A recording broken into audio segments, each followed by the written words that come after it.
Why don't we go ahead and get started, and we'll try to fix our sound issues while we're playing some music. So we're going to be talking about the historical Jesus and the resurrection today, which obviously this is where we shift in the study we've been doing from really evidences for God for evidence for the God that we believe, the evidence for Christianity, because everything in Christianity hinges obviously on Jesus. He either rose from the dead and was who he said he was, or our faith is in vain, is what Paul tells us, right? So again, I want to start with a song. Danny Goki. I've not heard that version before. I like that. Yeah, it's a Mary Did You Know. It's really nice. I like Danny Goki. All right, so we'll try to proceed. So here's kind of our schedule. We are going to be talking about Jesus, the historical Jesus, and the resurrection today. And then next week we'll get into the science that's in the Bible, which will be kind of fun. And then we'll finish up with kind of a recap of everything and how it applies. And what we've been doing is working through our worldview, and we've talked about pretty much everything except science and Jesus. So today we're going to talk about Jesus. This is how we take our worldview from a general worldview. Yeah, we would be talking about Jesus today, so it's not really shocking that the equipment would give us issues. Well, let me see if I can, maybe I should just be quiet until we fix the problem. So, can they hear anything online at all? No, we rebooted the whole system. Okay. So the recording's not running either? The local recording's still going? Isolated from the broadcast. Okay, that's fine. Well, we're waiting. Any questions on the stuff we talked about last week, or? Well, and another thing, I guess we can talk about what we're going to do next, if you guys are interested, after probably the Sunday after Passover. Not talking about Easter, talking about Passover, since they're not the same thing this year. We'll talk about that in a little bit. Did you enjoy going to the Philippines? And when they come back, we're going to do the tactics course from Greg Kokel. It's the art of questions.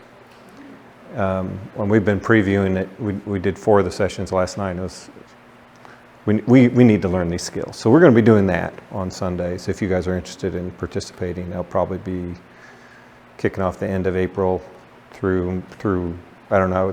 There's 8 sessions. I don't know if we'll do 2 a day or whether we'll do just one a week. So we'll just kind of play it by ear. What's for instance of one? It's like the law of non-contradiction that we did, where when you're being challenged by a skeptic or you meet someone even on the street, instead of trying to tell them what you believe, go into fact-finding mode first. The idea is to learn as much about their position as possible so that you know what to talk about. As Christians, we are really quick to try to defend our position and show them the gospel, and that's all great, but if they're not ready for it, you've wasted your breath, and sometimes you actually can do damage.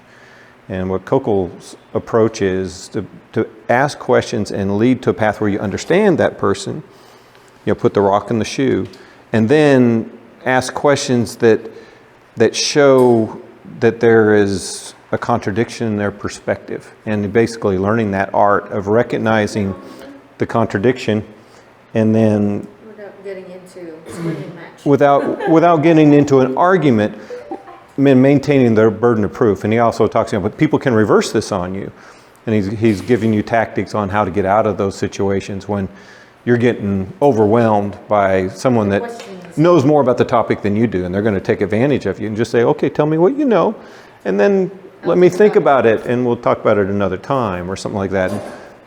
It's really subtle, and it's really powerful. It's very useful. I wish I could learn to use it better myself. And he gives us, some practical. You need to prepare before you have a conversation. Then after you have the conversation, you need to reflect on what you did good and what you wish you'd done different, and then practice what it is that you wish you had done instead of. And it was. I know I need the skill myself, so I think we will spend some time on that. Actually, Tom is a whole lot better at talking to people about the Lord than I am. He's more laid back and. Well, that's the key. I mean, Judy, Joy, and I, we're kind of like, I'm gonna bloody your nose, okay? I'm gonna, I'm gonna show you that I'm right. And it's like being right, you can actually be wrong. What you're saying might be completely right, but your approach and the way you're presenting it is not a very good reflection on Christ, and more importantly, you're not winning them. You're making them put up defenses, and so to do things to try to resist that. So that's what we'll be talking about in the future. So let me go ahead and open with a prayer, and then we'll get into our lesson. Heavenly Father, thank you so much for this time today, and thank you for you and all the abundance evidence that shows that not only did you come and sacrifice your life for us, but that we can point to so many sources outside of the Bible as evidence to the world that wants to deny you. And help us to find things that we can use when we're in conversations with people that are doubting, that will encourage them and help them to see that you're real, you're true, and we can trust you. And I pray these things in your name, Lord Jesus. Amen. So again, we're going to, okay, why did my screen get reversed? Was it like that for a while? Okay. All right, now my machine's going to freak out. It's going to be one of those days, so bear with us. We're talking about Jesus, so it shouldn't be really shocking. So again, we're trying to build our worldview. We're going to be concentrating on Jesus, really the evidence for what we believe. And the place to start is the objections that the world has about Jesus. And it starts with, people often say that Jesus grew over time into this myth and legend that we Christians believe. And this is a really common objection. So we need to understand their perspective and then be able to walk through why that's not true.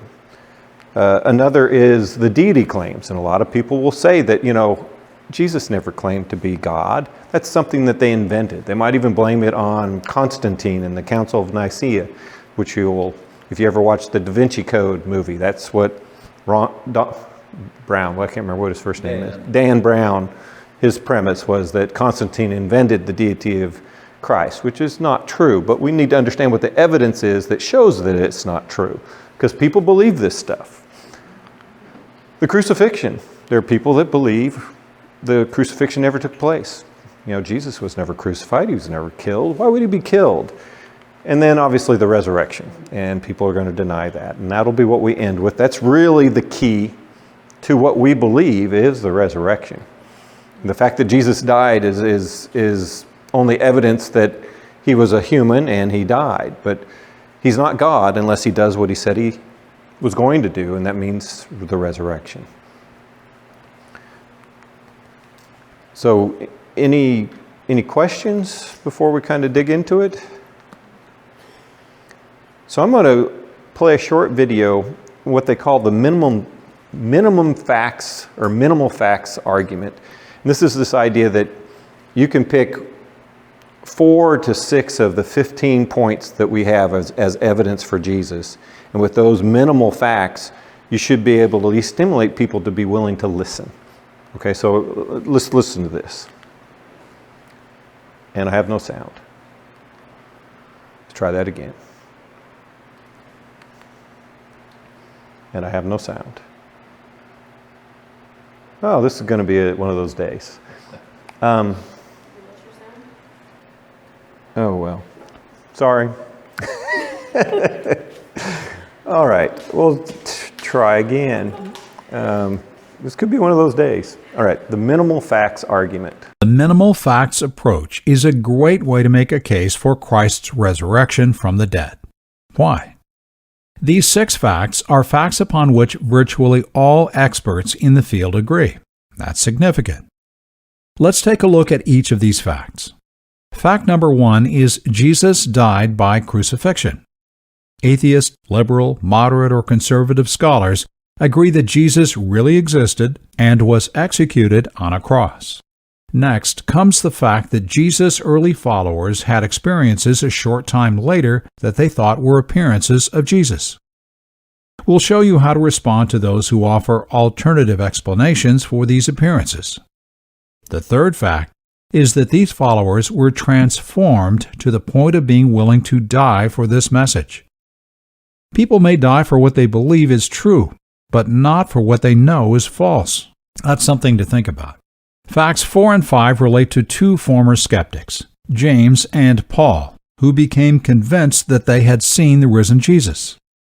Not all people who claim to have seen the risen Jesus were initially believers. Something has to account for these conversions. The sixth and final fact notes that this gospel message of the death and resurrection of Jesus began to be taught very soon after these events. And this leaves little room for legends about Jesus to take root, especially since unbelievers were alive to refute outlandish claims. These 6 facts that virtually all experts in the field accept provide us with solid evidence that Jesus rose from the dead. Learn how to make the case for Christ's resurrection and how to reply to skeptics with confidence. Check out our resources on minimalfacts.org. So that's the minimal facts argument. I think it's the power of it is using facts that the majority of people accept and building basically a cumulative case for what we believe. Using things that you can kind of walk them through. I mean, this is what everybody believes. And it's like, we got to support each one of those points, though. And the first thing we have to deal with is people deny that Jesus ever really existed, or that the fact that he was a myth or a legend. There's plenty of evidence. And let me just share a little bit of that with you. Maybe. This is really going to be one of those days. Okay. So we have a lot of evidence prior to 200 AD.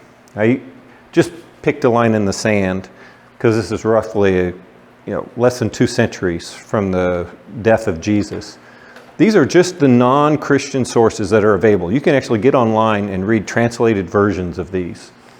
It includes Josephus, Tacitus of Rome, another historian. I better pay attention so I can give you the backstories of these.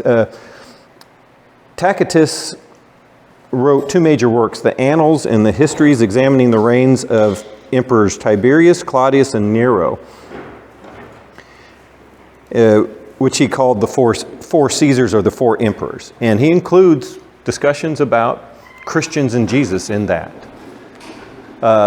Lucian, I cannot pronounce it, Samosata. He lived between 125 and 180 AD. He was a Hellenistic Syrian satirist. So basically he poked fun at everything in society. And obviously he wrote about Christians and about Jesus. The Acts of Pilate, which are also sometimes referred to as the Gospel of Nicodemus. This is not necessarily a Christian work. It's definitely not positive toward Christians, but they talk about Christians in here. We believe it was written somewhere in the mid-2nd century. We have copies that date back to the 4th and 5th century, which is very, very ancient copies. We have Phlegon of the Trellis, which, who knows, these names defeat my tongue. But he was a Greek writer. He was a freedman by Emperor Hadrian, and so he was a slave, and he was freed by the emperor. And he does what he calls the Pelagian or Pelagian's Chronicles, which is just his life story. But in it, he talks about Jesus and the earthquakes and eclipses that happened around the crucifixion, which is it's one of those outside Bible stories that depict all those apocalyptic things that happened at the death of Jesus. And actually, his writings are mentioned by Origen of Alexandria, who's an early church father. When he was writing about Jesus and Peter, he quoted this guy's extra-biblical work. Mara the Serapinian. Now, Mara Bara Serapinian is a Syriac Stoic philosopher, and he refers to this wise king of the Jews, which we all know to be Jesus. And then we have the Jewish Talmud, which was developed somewhere in the 1st and 2nd centuries, the version that we have today. And it obviously talks about Jesus. You have Philny the Younger, which was a Roman, he was some sort of a Roman official in northern Africa, and he was writing to Caesar to try to figure out how to handle the Christians.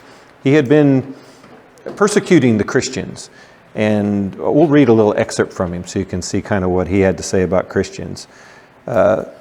Suetonius, this is Gaius Suetonius Tranquillus, who was another Roman historian in the 1st and 2nd century, and he wrote biographies of the first 12 Caesars, and in those he talked about Jesus.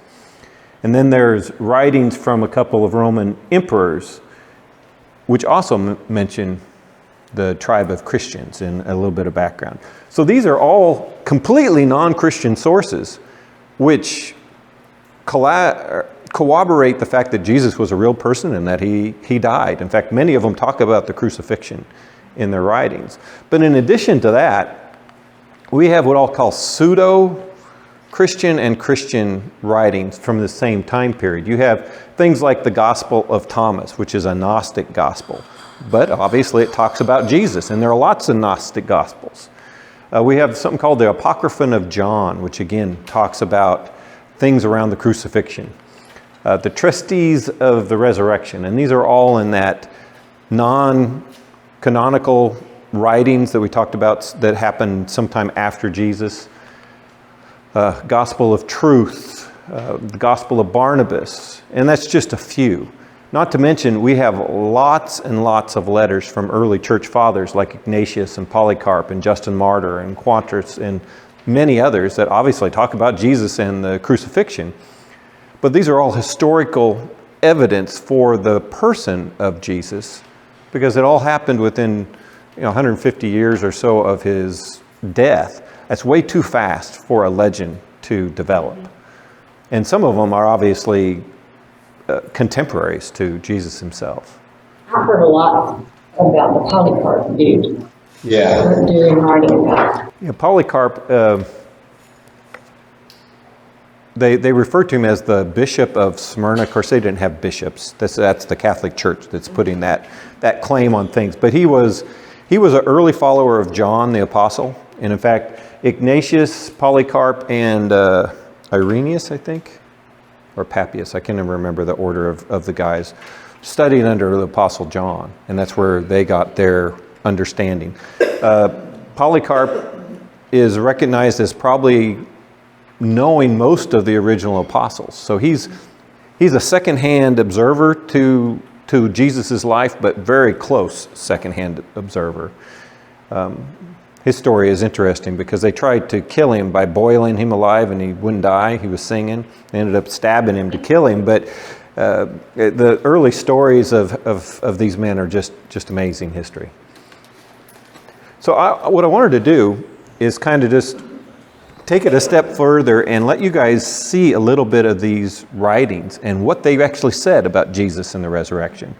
The first one is the Talmud, which is very interesting because it says, on the eve of Passover, Yeshua was hanged. We know he was hanged on a cross is what it means. But this is, in the Jewish religious book, they're admitting that Jesus, Yeshua, was killed. I mean, there's no Jewish scholar that is considered legitimate that will deny that Jesus was killed by crucifixion, because it says so in their most holy book, their Talmud. Also, we got Josephus. Now, Josephus, if you don't know the story of Josephus, it's interesting because he's considered a traitor by Jews. He's not a Jewish friend by any stretch of the imagination. He was, when they did the revolt against Rome, he got instilled as the governor of the Galilean region. And when Rome came to squish the rebellion, this is around 66, 67 AD, they captured Josephus. But instead of killing him, they kept him as a translator. And so he wrote the history of the Jews while he was in that position. So his perspective is not necessarily pro-Jewish, but it's definitely not pro-Christian. So it's a very interesting history because it's kind of from a third party where he has firsthand knowledge. He would have been alive when Jesus was alive. There's I know, a very good chance that he look in his book when you want to find out something that you can't find anywhere else, because his is in there. I mean, he has a lot of history. He really does. And this is actually what he said. He said, about this time there lived Jesus, or Yeshua, a wise man, and indeed one ought to call him a man, if indeed one ought to call him a man. So Josephus himself is saying this guy was different than other guys. For he wrought surprising feats. That means he did miracles. He was the Christ. So Josephus is claiming, as a Jew, non-Christian, Jesus was the Christ. When Pilate condemned him to be crucified, again, proof that he was crucified, and those that had come to love him did not give up their affection for him, even though he was crucified. And on the third day, he appeared restored to life, and the tribe of Christians has not disappeared. So this is Josephus admitting that Jesus was more than just a man, in the fact that he appeared to his disciples restored to life. Josephus doesn't even seem to challenge the resurrection, which is very interesting, considering he didn't become a Christian, but this is a third-party, non-Christian historical account. Lucian, the Christians who worship a man to this day, the distinguished personage who introduced their novel rites and was crucified on that account. So again, it's talking about Jesus. Very obviously, Christians and their leader was crucified. And it was impressed on them by their original lawgiver, that's Jesus, that they are all brothers from the moment they are converted and deny the gods of Greece and worship the crucified sage and live after his laws, which pretty much describes us as Christians. And Tacitus is another Roman historian. So Nero fastened the guilt, this is talking about the burning of Rome, on the class hated for their abominations called Christians by the populace. Christus, this is Jesus, from whom the name had its origin, suffered extreme penalty during the reign of Tiberius at the hands of Pontius Pilate. So that pretty much ties the Bible story together.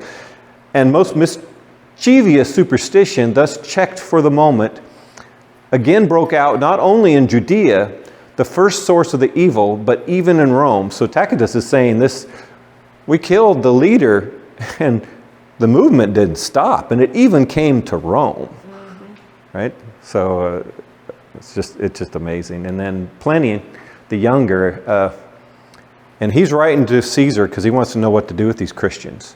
And if you read more of the letter, he has tortured them, he has done all kinds of things to Christians, tried to get them to recant, and they won't recant, so he doesn't know what to do with them. So he's writing this letter to Caesar and said, they were in the habit of meeting on a certain fixed day before it was light, when they sang in alternate verses a hymn to Christ as a God, and bound themselves to a solemn oath not to any wicked deeds, but never to commit any fraud, theft, or adultery, never to falsify their word, nor deny a trust when they should be called upon to deliver up on it. After which it was their custom to separate and then reassemble to partake of food, but food of ordinary and innocent kind, so not offered to idols is what he means. So he's confused. It's like, they don't do anything bad. This kind of sounds like Christians again. So those are just a couple, little samples of non-Christian historical documents which are available to us still today, which talk about Jesus. And there are a lot of them. To give you a contrast, I gave you 11 non-Christian sources from the first 2 centuries, not counting the pseudo-Christian and all those. There are 12 surviving sources that mention Julius Caesar. There's 11 non-Christian sources that mention Jesus.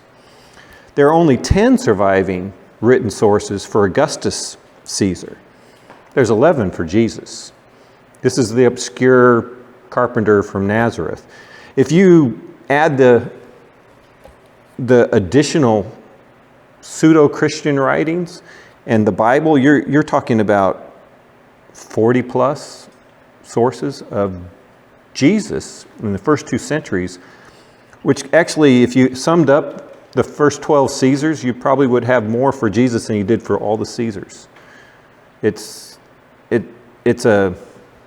kind of a staggering historical account for Jesus. So people that want to deny the fact that Jesus was a real historical figure are ignoring the historical evidence. If we use the same standard that they want to use, we wouldn't be able to trust anything from history. Definitely, we wouldn't know. There's some Caesars that are only mentioned in one document. Okay, so are they real because they're only mentioned once? Well, probably. So I think it's really good evidence for this historical Jesus. Any questions? You guys are so quiet. All our mess ups with the sound has caused everything to kind of, but I think anytime someone wants to use the legend and the myth development over time, you need to ask them why they think that, and then tell them that, we have access to more than 40 sources from the first 2 centuries after Jesus that support that Jesus was real, and they are not Christian sources. They had no vested interest in telling us anything about Jesus. So to deny those sources is really to deny any historical document. So the idea that Jesus, myth or legend, is just ignoring the historical evidence. So we'll kind of move on from that one. The next is the deity claims, and this is one that's kind of had a big comeback in recent years, and I actually think the movie Dan Brown did, The Da Vinci Code, added a lot to this perspective that people seem to have. So I'm going to let Daniel Wallace, my favorite textual critic, give you a little taste of how to respond to that. We come back to that great scholar, Dan Brown, and he has Sir Lee Teabing tell Sophie in France about the Council of Nicaea in AD 325, when Constantine allegedly declared that Jesus is God, and this is the first time it came about. My dear, he declared, until that moment in history, Jesus was viewed by his followers as a mortal prophet, a great and powerful man, but a man nonetheless, a mortal. Well, he's saying that Constantine invented the deity of Christ, and I have seen plenty of skeptical apologist books that make this very same claim, like that Muslim. An ounce of evidence is worth a pound of presumption. This is much more than an ounce of evidence. It's papyrus number 66. It's about 125 years older than that Council of Nicaea. And that Council of Nicaea, Constantine did not make up the deity of Christ. They were simply trying to define what they already believed in words that could be put into a confession. This manuscript has almost all of John in it, and this is the very first page, 125 years before the Council of Nicaea. And so what it says in John 1:1 is certainly going to be quite different from what we have later, because Constantine invented the deity of Christ. So read along with me if you would. In the beginning was the Word, and the Word was with God, and the Word was God. You don't have that in your Bibles, do you? Of course you do. Every Bible says that. It might say it in slightly different words, like what God was, the Word was. I love that translation. But every single manuscript of John's Gospel, no matter the date, no matter the language, says virtually the same thing in John 1:1. Jesus is unequivocally called God. So I think he puts that better than I can put it. Basically, people that question whether Jesus claimed to be God are really questioning what the Bible says. And that's the reason he was crucified. He was crucified for blasphemy. The blasphemy was he made himself equal with God, when you read the account of the trial. And people have tried to say that it changed over time. And the nice thing about P66 is it predates all the councils that people often claim were what corrupted the concept of Jesus. And 125 years prior to the councils is probably enough to say that it did not shift. Plus, if you're talking about 100 years after Jesus, it's really close to the event when you're talking about a written document in the ancient world, which we know was not original. It had to have been copied many times over. You're talking about a document that probably dates from a couple of decades after Jesus' death. We kind of did a couple of the timelines before when we did the chain of custody for the Gospel of John. So deity of Christ, we know he claimed it. So the question is, well, is he God? And C.S. Lewis famously had this quote. He said, "The reality is Jesus is either a lunatic, a liar, or he is Lord." And we have to come to grips with this. Jesus cannot just be a good teacher or a moral teacher. He can't. If they use good, Jesus himself says, "What makes you say that I am good?" Because only God is good. So when you say I'm good, you've already admitted that I have to be God. And he's either crazy because he made such a outlandish claim, he's lying about it, or he's Lord. And the resurrection is the proof that he is who he said he is, which we'll get to a little bit. But I'm going to let you listen to someone other than me talk for a second. This is Frank Turek addressing this particular issue. They had a big motive to deny the resurrection. They're Jews. They don't want to get kicked out of the temple. They don't want to be excommunicated. They don't want to be thrown out of the chosen people club. There's only two possibilities when it comes to the resurrection. It either happened or it didn't happen, right? If it happened, then Jesus is Lord. You've heard Lord, liar, lunatic, right?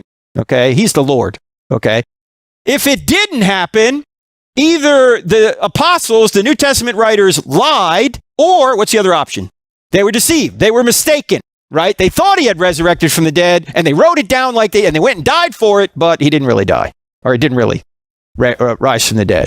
Now, why are these two things implausible? Well, they had no motive to lie about the resurrection, as we've already pointed out, right? Because all they got, they were beaten, tortured, and killed for saying it was true. In fact, they had a big motive to deny the resurrection. They're Jews. They don't want to get kicked out of the temple. They don't want to be excommunicated. They don't want to be thrown out of the chosen people club. Why would they do this? Could they have been mistaken? Well, they had no expectation of a resurrection. They weren't expecting a resurrection and then maybe saw him and assumed he had risen from the dead when he really hadn't. They weren't expecting it.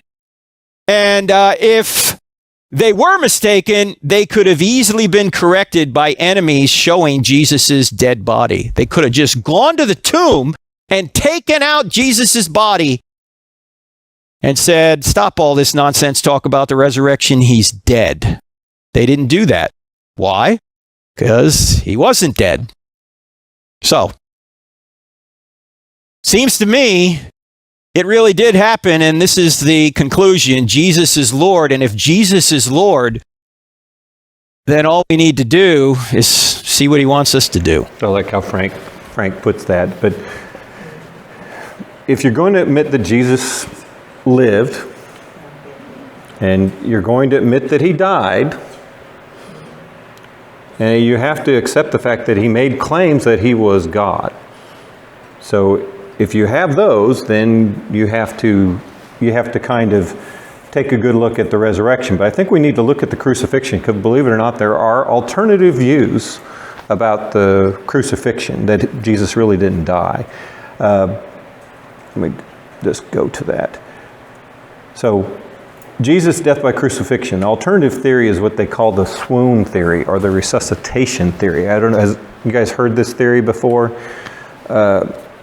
It is inventive at the best. The origin of this is a guy by the name of H.E.G. Paulus in 1828.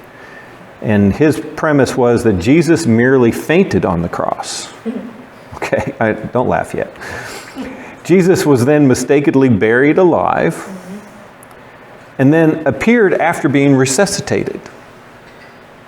And, okay, let's just go through this a little bit. So 'cause people actually will spout this it's like, oh, it's so obvious. Okay, so for starters, Romans knew how to kill people. And they had no reason to be sympathetic to Jesus. The account in the Bible is that he was let out and crucified, and they confirmed he was dead, right? Romans knew how to kill people. And the Bible account, and even one of the non-Christian accounts, talks about him being tortured before he was crucified. And Romans knew how to torture people. They intended... Because he was unrecognizable, so... Well, I mean, this is a bad picture of what the phlegrum looks like. Most people that scourge usually don't even make it to the crucifixion. Yeah, they usually died. Before that. Usually died before. And in fact, he was so weak he couldn't carry his cross, which indicates he was probably near death before he even got to the cross. Right. So the fact that someone would somehow be able to resuscitate after the scourging alone, let alone the crucifixion and hanging on the cross for hours, and not just hanging on the cross, with 6-inch nails through your wrists and through your feet, and you're hanging on those, and then somehow you're going to be able to walk away on those feet. I find it a little optimistic that Jesus would have been in enough of a condition where he could even have walked away when we know what we know about crucifixion in the ancient world.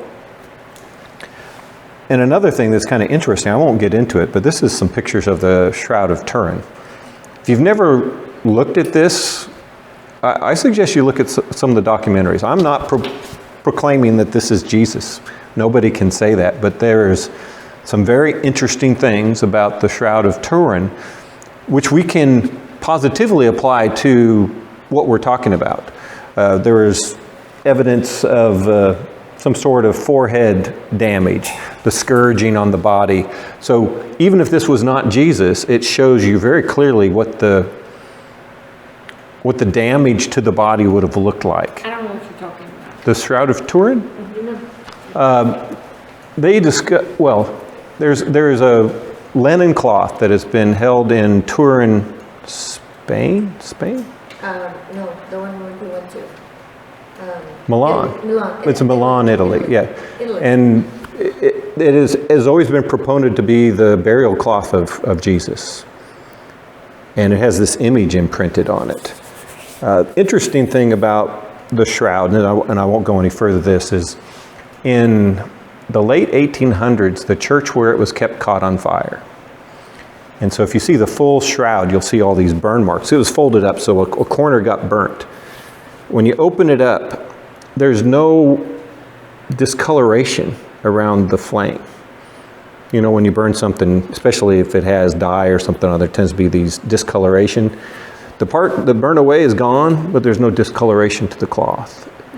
And there was a group of atheist scientists that went to do they did all these atomic tests, and they're trying to figure out how to reproduce this, to disprove it as Jesus. Most of them are now Christians because what they saw they can't explain. The shroud cannot be reproduced by modern techniques of any sort. So whether it's Jesus or not, it is very amazing archaeological find. And there's a couple documentaries that if you're interested in it, it's worth watching. Oh, it's like this cloth. It's like the one they used to wrap the body, but you can see a face like that. Not just the face, the whole body. Yes, you can see the imprint, and they cannot explain how those things. It's like a radioactive thing that got transferred to the cloth. So Well, the interesting thing about the image is it's only on the outside. When you dye a cloth, the dye sinks into the fibers. This is not. It's just on the surface. Yet it can't be removed. It's just a remarkable thing. But it shows the wrist impressions. It shows a stab to the torso. It shows the feet. Blood pooling. There's blood on the forehead. Like, I don't want to make this about the Shroud of Turin, No, but but- it's very compelling. we don't know, but But what it does for us is it does give us physical evidence of what a crucified person would have looked like with the injuries that are described about Jesus. Whether this is Jesus or not, this person had similar injuries. There's no way they survived. And a person like put on the cross. Yeah, there definitely was crucified. Yeah, so it's, if nothing else, it gives us evidence of what that would have looked like and the extent of the injuries, which in our case, it proves that if Jesus really was scourged and crucified, he died.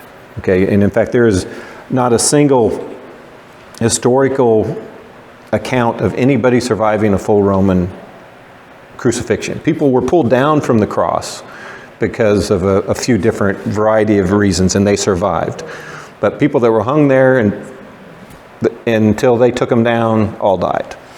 Okay, and they stabbed Jesus basically in the heart to make sure he was dead. And we won't go into those details, but the bottom line is to say he resuscitated is a very remarkable concept, but that's not it.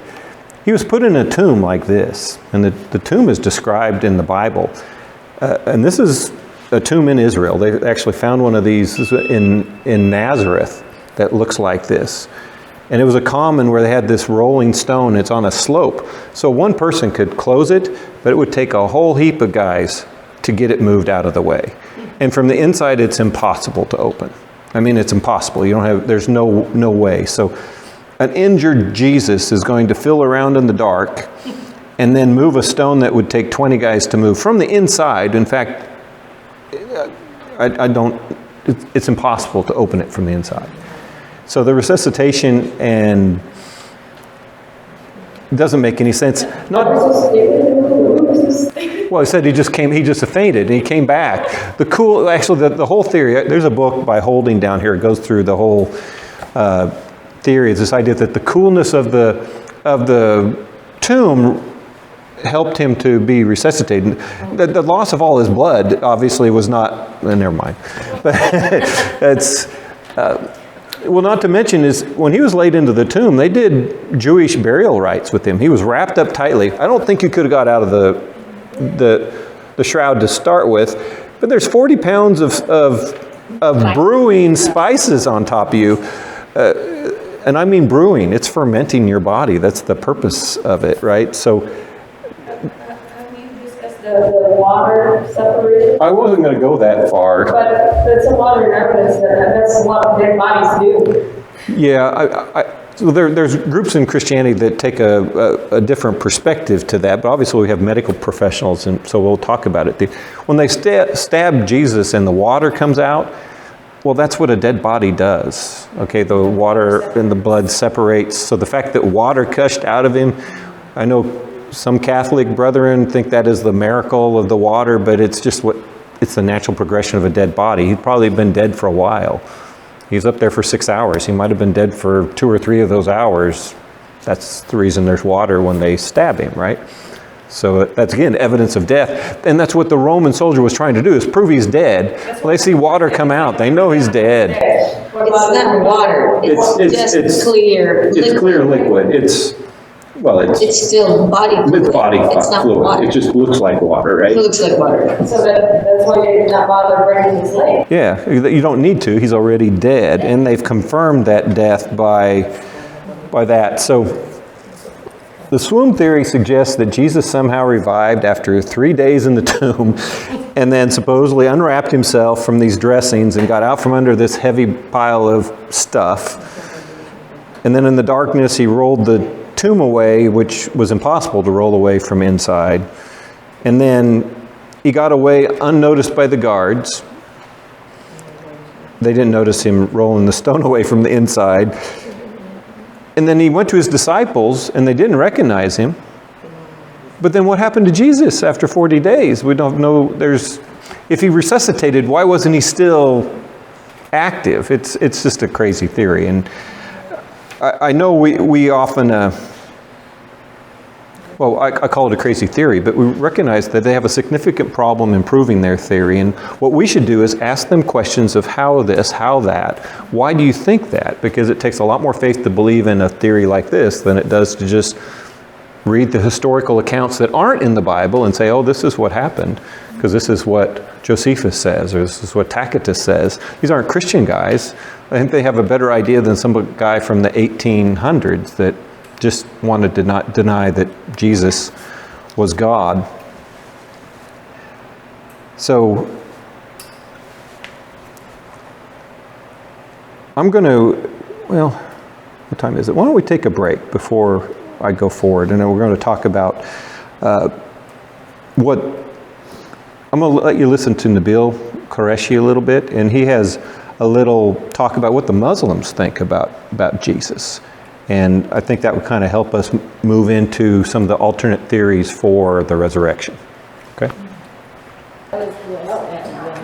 So we'll go ahead and get started again, because I know Dorinda has to go to Bell's, and I want to Yeah, we don't have but a few more practices. be sensitive to that. So I'm going to let you listen to Nabil Qureshi. He was if you don't know who this guy was, you should get to know him. He's passed, but his conversion story is just amazing. But he was a Muslim, out to convert Christians to Islam. And all right, let's listen to Nabil Qureshi. And again, he's going to reiterate some of the things we've been talking about, but his perspective is different. And I want you to hear a little bit about his perspective. What are the sources regarding Christianity? And some of you might be even asking, Nabil, why should I even believe Jesus is real? Why should I ever even believe that he's a man who existed? The first thing I'm going to start off by telling you is that it is incontrovertible, according to the historical principles of investigation, that a man named Jesus existed in the first century. How do we know this? We have over 40 records of Jesus' life from ancient times, describing this man who is essentially a carpenter in Palestine. He didn't have much of anything. He wasn't a centrally important figure at the time, yet we have 40 sources that refer to him. You know who the emperor was at Jesus' time? Someone shout it out. Tiberius. Good. Tiberius was the emperor of Rome at that time. Now, this is a man who obviously we should have a lot written about. We can expect tons and tons of records about this man, can't we? The historical records contain Tiberius' name by 10 different individuals. That's it. 10 for Tiberius, the emperor of Rome, 40 for Jesus. You can see we have excellent reason to believe that this man, Jesus of Nazareth, lived and existed in the first century. And that's why very, very few, in fact, I could probably count it on one hand, actually, I know of two, scholars who study the historical Jesus actually claim that Jesus never existed. And one of them is Bob Price, who most other scholars say is just not even possible what he says. So we can dismiss, just due to the reasoning and due to the lack of scholastic support, that this is actually the case. So Jesus certainly exists. Okay, what can we know about him? Well, of the scholars that study him, and keep in mind, there is an entire area of historical studies called historical Jesus studies. So we have scholars who've been studying this on all sides. These aren't all Christians by any means. Actually, the most influential ones wouldn't align themselves with Orthodox Christianity. You have people like Paula Fredrickson, Marcus Borg, Bart Ehrman. You have people along these lines who would say, like John Dominic Crossan, who would say that of Jesus we can know for a fact that he died on the cross. Now keep in mind, that's one of our 3 points that we're proving for Christianity, or attempting to show to determine its reliability. Did Jesus die on the cross? The scholars who study his life, regardless of whether they're atheist, Buddhist, agnostic, Hindu, Christian, it doesn't matter. They all conclude that Jesus died on the cross. Now, if I left it there, it would be an appeal to authority, and we're trying to be academically rigorous tonight, so I'm not going to do that. I'm going to give you some of their reasons why they believe Jesus died on the cross, but we're going to keep it brief because scholars are unanimous on this issue. By the way, it's not just them. Even Muslim scholars will argue that Jesus did die on the cross. How many of you heard of Reza Aslan's book recently, Zealots, that came out this year? A few of you? Reza Aslan's a scholar who has studied the historical Jesus. And as a Muslim, he says, yes, Islam denies Jesus' death on the cross, and I am a Muslim, but I confirm that Jesus' death on the cross is historically certain. In fact, he builds his whole book off the fact that Jesus died on the cross. So even as a Muslim, he says Jesus died on the cross. So why? Why do they say this? Well, because first off, all the evidence that we have, all the records of Jesus' life, which talk about his death, indicate that he did die. If they say anything, it says that he did die on the cross under Pontius Pilate, which is why Paula Fredrickson says, if there's anything we can know about Jesus, anything at all, it's this, that he died on the cross under Pontius Pilate. So it's just a taste in the Beal. And I think the main point that he was making is Muslim scholars who are willing to just let the evidence take them where it is admit that Jesus has to have died on the cross, even though Islam denies it. Islam believes in the story of Jesus. You know, everything that's captured in our Bible about Jesus except the deity and the resurrection. Because they don't, and the death on the cross, because they don't think he was ever killed, because the prophet of God wouldn't die that way, I guess. So I think with strong conviction, we can say that we have historical evidence that is very difficult to refute for Jesus. There's no question that the deity claims of Jesus date back at least to the 1st century in documented form, and that non-Christians affirm that he died by crucifixion at the hands of the Romans. So those objections, well, people can still have them. We can't necessarily convince people. If they are reasonable and willing to look at the evidence that is available, there's no evidence to the contrary. So that brings us to the last one, and this is the essence of Christianity is based around whether Jesus was really who he said he was, which means he has to have risen from the dead, the resurrection. So we have several alternative theories, but there's the stolen body theory, which is actually, we have a frog in here, sorry. It's a toad somewhere in here. Oh well. Something got in. It likes the atrium. The stolen body theory is actually captured in the Bible for us. There's the wrong tomb theory, which that one will probably make you laugh a little bit. The evil twin, this is a real theory. The hallucination, and then the conspiracy theory. So these are the main theories, and actually there are a lot of other theories. In fact, there are 2 books. If you're interested in this, these 2 books will give you more information than you thought even existed. Holding's book, Defending the Resurrection, gives all these alternate theories. When I was reading this book, I couldn't stop laughing at some of the theories, because they're based on no evidence. It's just this imagination, right? Which is okay. And then William Lane Craig's, his Sunrises, his historical evidence for the resurrection of Jesus is really good at laying out in kind of plain words what we've kind of been talking about. If you're looking for a reference book, I like both of those. So, okay, let's just look at one of these alternative theories while the frog croaks at me over here. The wrong tomb theory.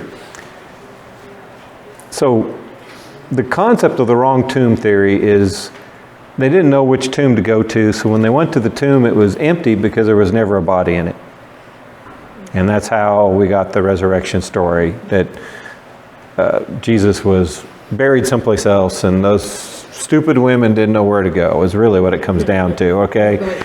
They went to the wrong one, because the disciples didn't know where to go because they weren't watching. So we trusted the women didn't know, and so it's the Bible account is just women being confused. Yeah. But that's the idea. And Jesus is still in some tomb someplace, according to this theory.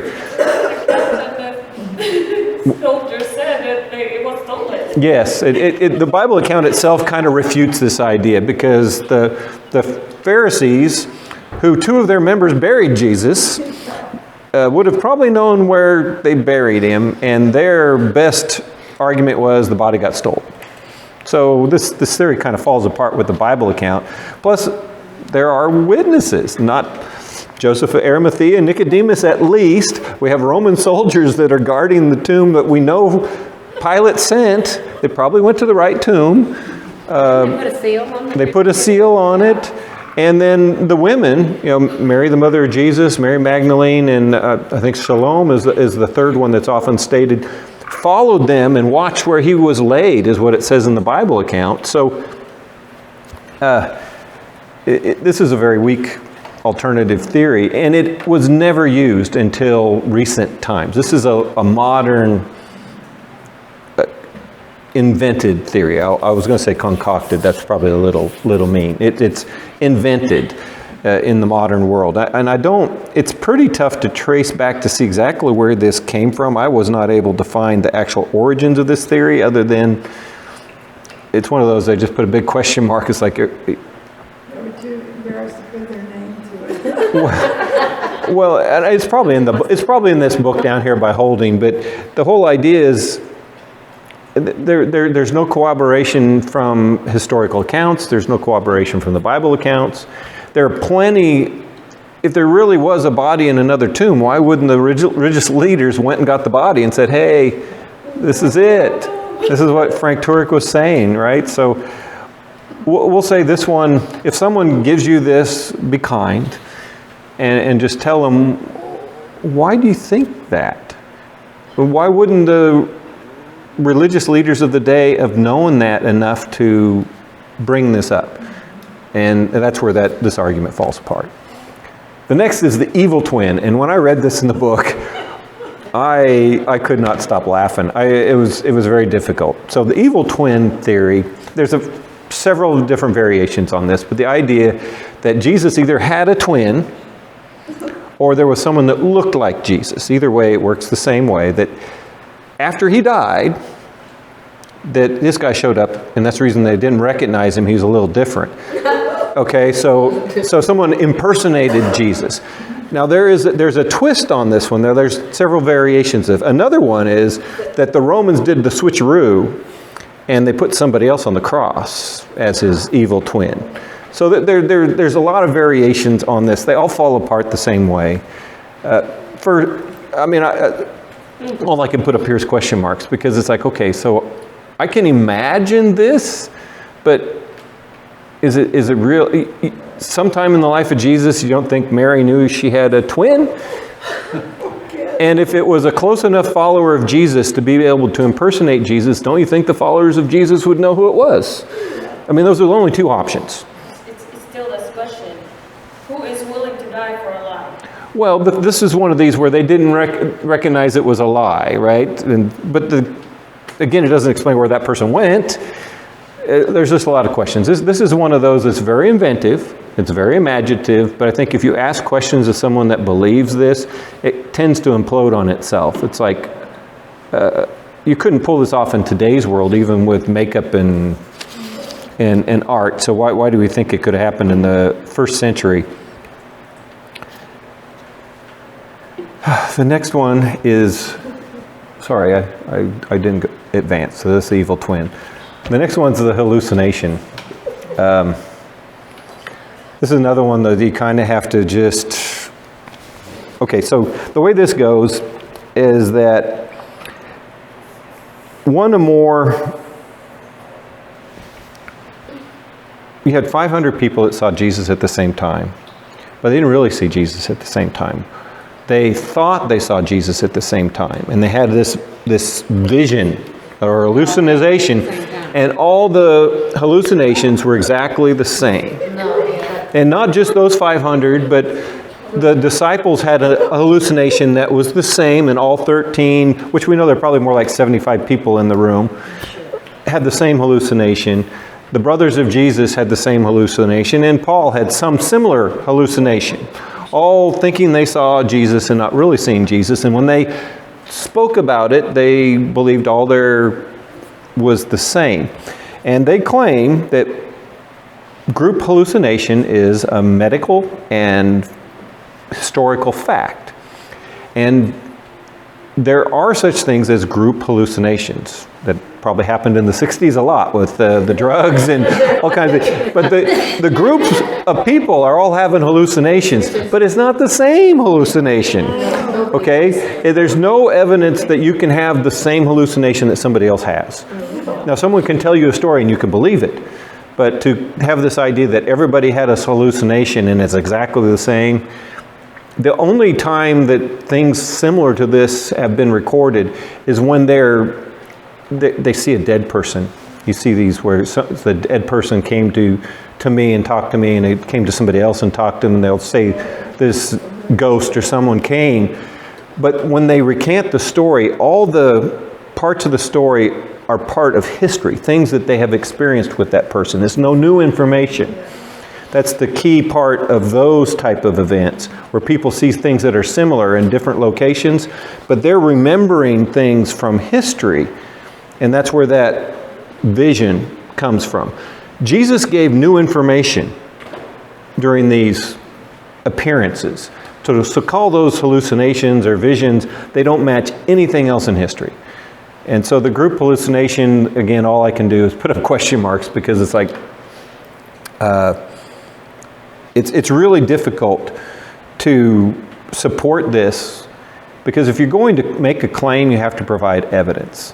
And evidence can't be what I can imagine. Evidence has to be something that I can see in written history, medical history, something.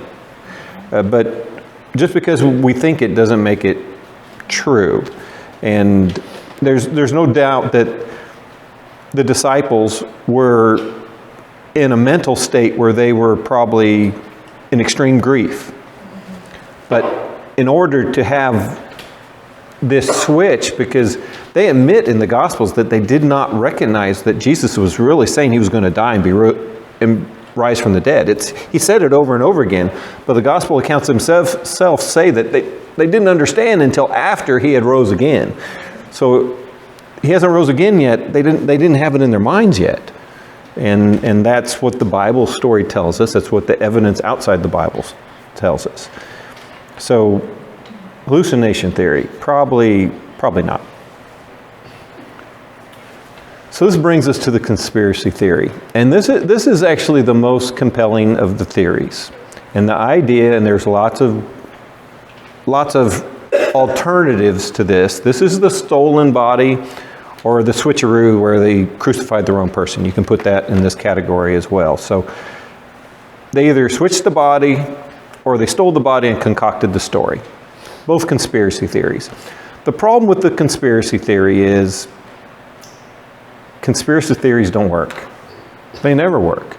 If more than two people have to lie, it always fails. There's no conspiracy with more than two people involved that survives for any length of time, let alone 2,000 years. Because you can't keep your story straight because it's not true. And you just talk about 500 people keeping their story straight. It simply does. It's not practical to even imagine that it is possible. Plus, the disciples, well, I like the way J. Warner Wallace puts it this way. He says, okay, so you have these disciples who are cowering someplace. They scattered, right? And sometime in 3 days, they get up the wherewithal to go storm the tomb to defeat a Roman guard brigade, which is heavily armed, and they're not. They're fishermen. These are soldiers that know how to kill. And somehow they're going to overwhelm the soldiers without killing them and then steal the body. Why were the soldiers still alive if that was the true case? It doesn't make any sense. The stolen body scenario doesn't make sense because the Roman soldiers are still alive to tell the story. And they say, I'm sleeping, like Jesus said earlier. I was sleeping and they stole the body. It's like, well, how do you know they stole the body if you were sleeping? Well, you know it's a concocted story, and their story falls apart on cross-examination, where the disciples and the other witnesses to the resurrection of Jesus never recanted their story. It never changed over time. And even to the point of torture. Even to the point of torture, even to the point of death. And we'll go a a little deeper on that. So, while we cannot completely dismiss the conspiracy concept because it's actually recorded in the Bible, this is what the Pharisees brought up right away, but I think there's evidence that we can use to show that it's not true. And the evidence is, and I don't remember who I stole this from. I think it's from Frank Turek. He had the 3 W's: the women, the witnesses, and the willingness. And what he meant is there's a lot of embarrassing details in the resurrection story. And one of the biggest ones is women. In the first century, women had no value. Okay, you could not testify in a court of law. You were no value as a witness. Yet the gospel stories of the resurrection of Jesus, the first witnesses are women. Well, in our culture, that's no big deal. But in their culture, that's a detail you would have left out. And in fact, the Bible shows us how culturally sensitive this was, because when Paul recants the resurrection story, you know what part he leaves out? The women. He's talking to the Greeks. He leaves that point out. Well, why did he leave that point out? Well, it would have been a stumbling block to the Greeks. It's an embarrassing detail, but it's in the Gospels. Okay, we know that. And in fact, Paul talks about it elsewhere, but in, I think it's 1 Corinthians, he kind of omits that detail. It shows us it was an embarrassing detail, but yet it's in all the Gospels. Another is the foundation of the church, Peter, denies Christ and runs away crying like a little girl. Sorry, little girls, but that's pretty embarrassing, okay? You really think Peter, if he was going to write a concocted story, would describe himself as a little baby running away because I denied my Christ? Of course not. You wouldn't. It's one of those parts of the story that it's embarrassing in the culture. And it doesn't further the story. It's actually a stumbling block to the message. So the only reason for it to be there is if it's true. And then obviously the run away and hide. I mean, only one of the disciples stuck around to see what was going on. That was John. Okay, all the rest of them ran away. And, 3 days later, they're hiding together talking about what we should do. They're not expecting Jesus to come back. In fact, they didn't believe the women when the women came. The Bible account's actually very clear. It's like, we don't believe it. We're going to go check it out for ourselves, right? So those are embarrassing details in our culture and even in their culture. So that's really strong evidence. Another is the behavioral changes. The disciples went from cowering and running away to being willing to die for this concocted story. Nobody dies for a concocted story. You might die for something you believe in, and it's a lie. But if you know it's a lie, you're probably not going to die for it. And you're definitely not going to 100% die for it. These are, at least the disciples, the ones we know, were all martyred for this story, and not one of them recanted. 100%. That's not how conspiracies work. The other is the brothers of Jesus. And I think we often overlook this aspect. James and Jude and the other brothers of Jesus grew up with Jesus. They taunted Jesus. It's recorded for us in the Gospels. You're crazy. Come home. You're embarrassing us. And then after the resurrection, they become fervent followers of Christ. The only way you make that change is if it's true. They had no monetary gain. They were kicked out of the synagogues. They lost their entire lives. Not just their life as in death, but their reputation in the society was ruined by their admission that their brother was God. And they grew up with Jesus. He was not showing his being God at times, so they know that he's just an ordinary person. The only difference is even when he started to do some miraculous things, they don't believe him. But then the only thing that make them believe is when he resurrected. Yeah, I mean, it goes so far as I can't remember which festival it is. They're trying to goad him to go to Jerusalem and go present himself. If he's this big, important person, and Jesus said, well, it's not my time yet, right? But he ended up going anyway. But the brothers were definitely against him and ridiculing him. Well, if you think about it, you're growing with a sibling, and suddenly this guy, after he was 30 years old, is saying, "Bro, I'm God." It's like, what are you talking about? What you eat? It's like, Yes, no. but if he died and came back, Oh, yeah, that would probably be evidence. Yes. And Ooh, I'm sorry. All the way. but the brothers of Jesus, especially James and Jude, who we have letters from in our Bible, and James became essentially the head of the church in Jerusalem, not Peter, which is very interesting. It would make sense, but James never recognized himself as authority. That's the difference between your brother is God and I'm the new leader of the movement. James never took that attitude, which is very different from any other movement. Again, that points toward there has to be a reason. No monetary gain, no reputation gain. This actually was a death sentence, not both by the Romans and the Jewish leaders. So this is a big deal that the fact his brothers would make this change. And then the obvious one is obviously Saul of Tarsus. Saul of Tarsus is a zealot for God. And when confronted by Jesus in person, he recognized that he's still zealous for God. He just, now he knows what he's supposed to be zealous for. And that's such a quick conversion. Obviously, the Jewish leaders wanted to kill him. And eventually, we know all the back and forth that we get in the book of Acts. But Saul's conversion is incredible evidence because there's no possible gain for Saul. Saul was part of the Sanhedrin. He was a future leader of Israel, and he gave everything up to be tortured, put in prison, shipwrecked, bitten by poisonous snakes. You go on and go on. He gave up power and influence for the truth. And only the truth can make that change, because there's absolutely no reason for Paul to make that change. There's nothing to personally gain. He already had incredible position.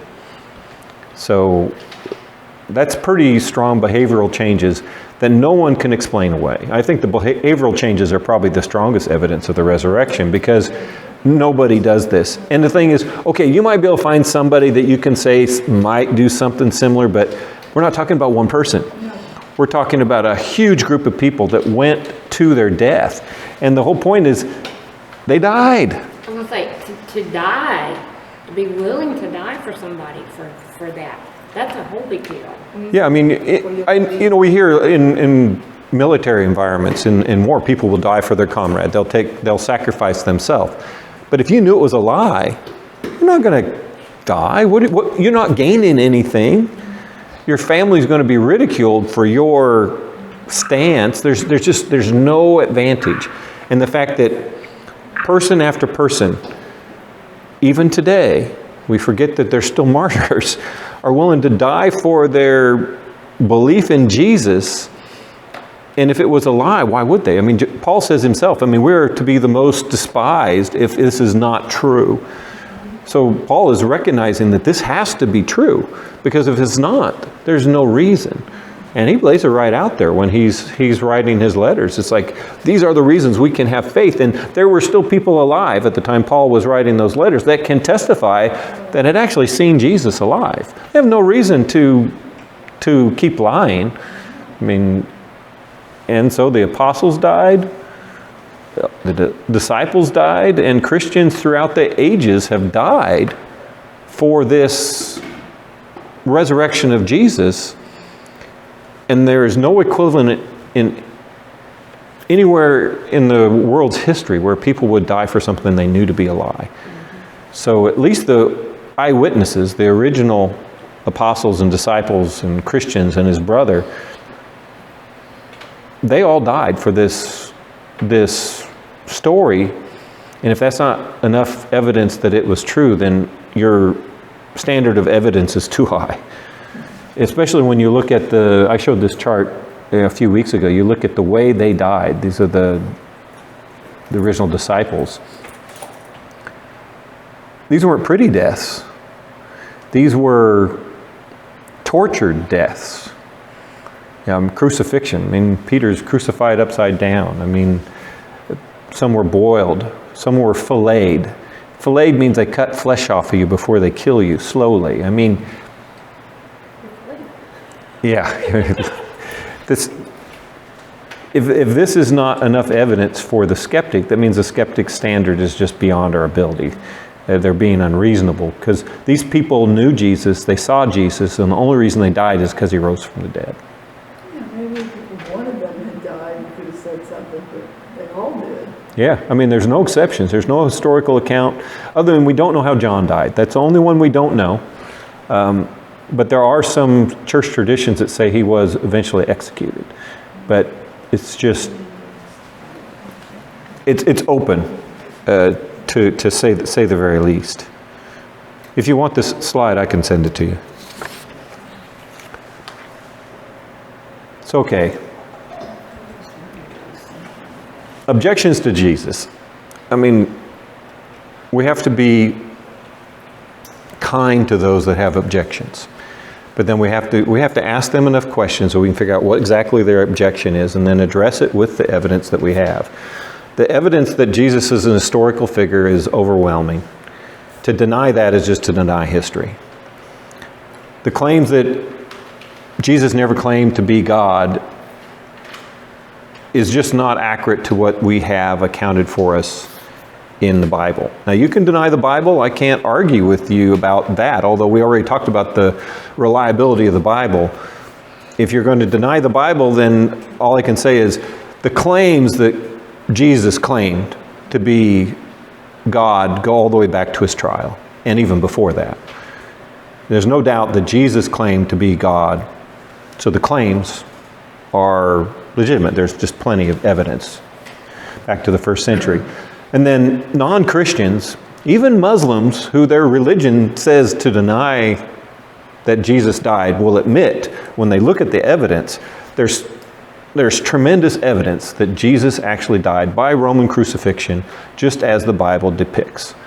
So again, that says the Bible account is accurate up until his death. And then the evidences for the resurrection, well, none of them are slam dunks. I mean, you can't say, oh, this is definitely proof.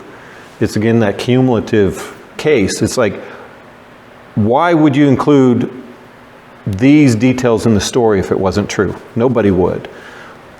What would make people that were cowering come out and decide that they want to die for a cause that they had given up already?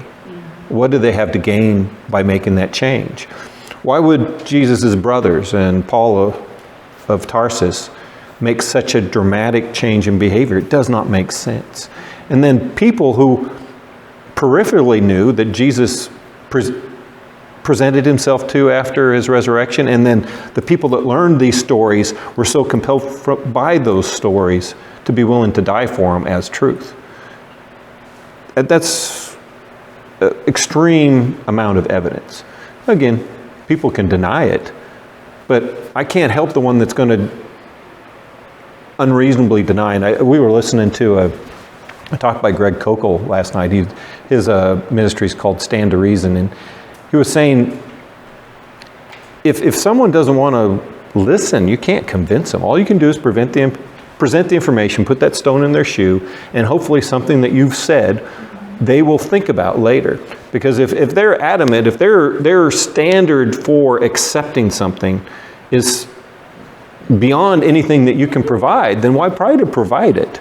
You just provide them with what is available, and then you can't reason with the unreasonable. Yeah. I want you to listen to one more of these. This is Lee Strobel. You probably know this guy. I like to look at the evidence for the resurrection in 4 categories. The first one is, did Jesus die on the cross? Was he dead? virtually every scholar on planet Earth concedes that Jesus was dead after crucifixion. We have no record of anyone anywhere ever surviving a full Roman crucifixion. Even the Journal of the American Medical Association published a peer-reviewed scientific medical study of the evidence for the death of Jesus and said clearly the weight of the evidence indicates that Jesus was dead even before the wound to his side was inflicted. Even the atheist New Testament scholar Gerd Ludemann says historically it's indisputable that Jesus was dead. So Jesus was dead. The second category of evidence is the early accounts we have for the resurrection. In other words, I used to think as an atheist that the resurrection was a legend, and that took a long time to develop in the ancient world. But what I learned is that we have preserved for us a creed of the earliest Christian church, a creed that is an eyewitness-based report of the resurrection of Jesus. Now, this creed has been dated back by scholars to within months of the death of Jesus. Within months. That is historical gold. So we've got a news flash from ancient history on the resurrection. Third category of evidence is the empty tomb. And the best evidence for that is even the opponents of Jesus implicitly admitted the tomb was empty. Because when the disciples began proclaiming that Jesus had risen, what the opponents said was, the disciples stole the body. Now they're conceding the tomb's empty, they're just trying to explain how it got empty. So everybody's conceding the tomb was empty. How did it get empty is really the issue, and that goes to the fourth category of evidence, which is eyewitnesses. You know, for most of what we know about ancient history, it comes from one or maybe two sources of information. And yet, for the conviction of the disciples that they encountered the resurrected Jesus, we have no fewer than 9 ancient sources, inside and outside the New Testament, confirming and corroborating the conviction of the disciples that they encountered the risen Christ. That is an avalanche of historical data. So you put all that together and you have a really good case for Easter.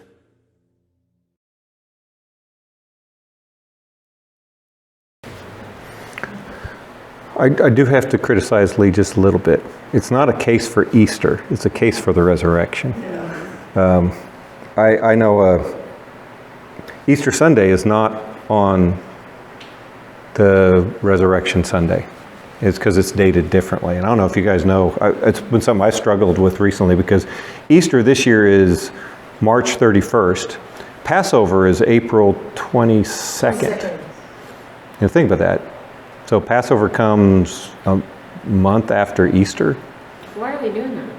It's a good question. I'm glad you asked, Dorinda, because now I can answer. So, see, we used to always know when Easter was. My little brothers, or twins, were born on April 22nd. So we always knew when Easter was because it was at their birthday. Yeah, and they started whacking around with it. So it's very ugly history of our church traditions. In 325 at the Council of Nicaea, Emperor Constantine edict that the Western churches would no longer celebrate Easter according to the Jewish calendar, and it would be according to the new Roman calendar. And they set the date of Easter to fall on the first Sunday after the spring equinox, pagan holiday. Unless it happened to fall on a full moon, which is bad for the pagans, so they would skip another Sunday. That's how Easter is set today.